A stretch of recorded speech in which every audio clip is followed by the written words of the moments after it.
I remember reading an article about you where you said like your mentality in the street team was that, like for example, in every high school or in every college, there's always that one cool kid, and if you attach yourself to the cool kid, people will follow what the cool kid is doing, and so you would, and you built the street team around that type of concept. Is that right or no? Half right. I mean, it's not like, oh, let me find the coolest kid. I mean, you had to understand music, first. So, like when I first started doing it, they were like just a bunch of college DJs. But as we started going more into depth of really what it was, like I would just, like I would camp out in the city for 4 or 5 days. So like, and then I would see like, all right, you could tell that this kid had something. So it's like I'm looking for stars, and I wasn't looking for record stars. I was looking for executive stars. The way Gabi, for example, right? Gabi, started off as my street team guy, one of my street team guys in New York. So it was like, so when I left Loud and I started SRC, he was my first choice. He became president. Yeah. There you go. Okay, so let's go back to the street team part. So you start SRC as a street team, and how does that relate to Delicious Vinyl exactly? So I came in. These were just a bunch of producers, Mike Ross, Matt Dyke, and Mike's brother Rick. They didn't really know the music business.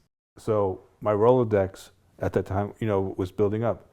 So they needed help promoting their records. So I knew how to promote records. Tone Loc was already signed. They just didn't put out the records yet. Wild Thing and then Funky Cole Medina. Yep. Was Bust a Move. Yep.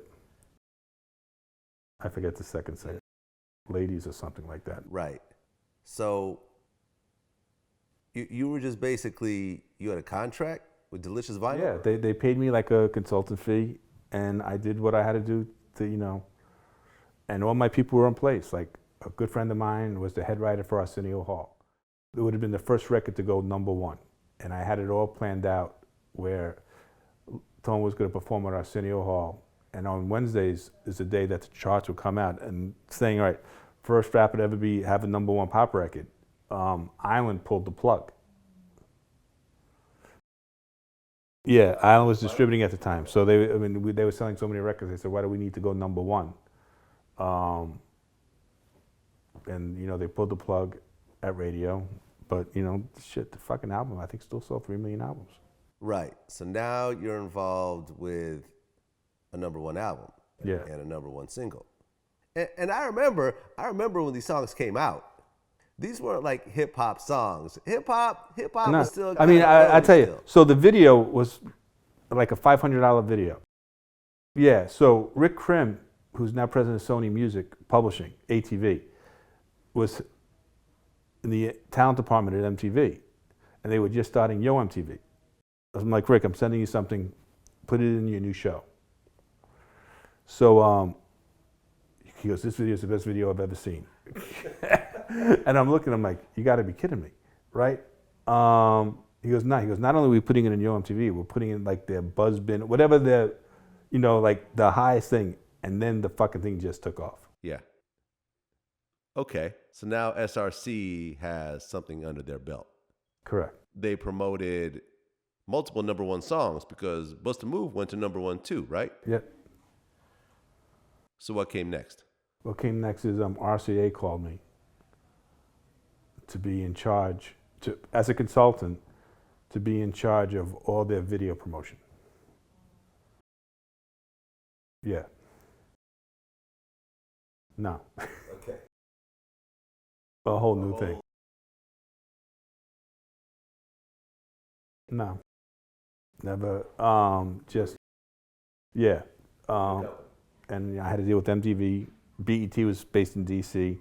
Video Jukebox, in Miami, and all the local and regional shows.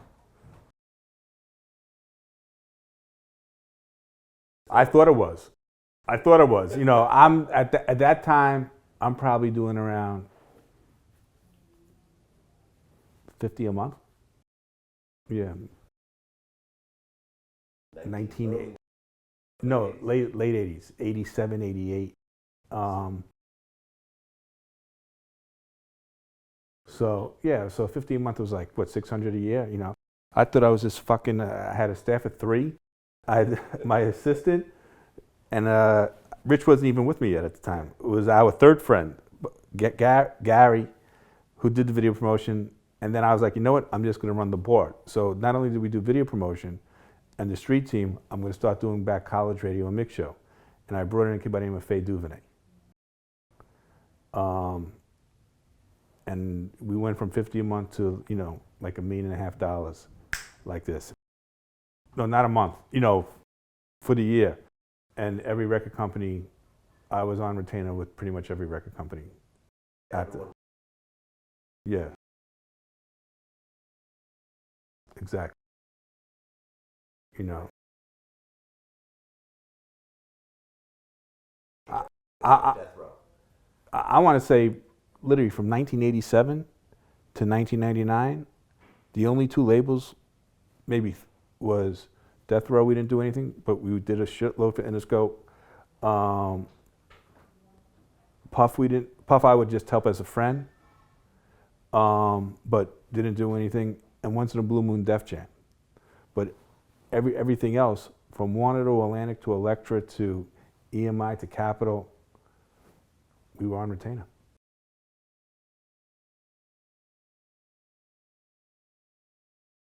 '91.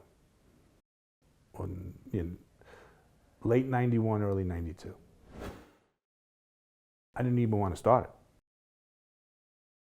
I mean, not that I was making too much money off the promotion. I mean, I was 29, 30 years old, you know, and now I'm doing like $1.5 million a year, you know, so I was like, why do I need the fucking pressure, right? So this attorney calls me, who was my dad's attorney, who I knew.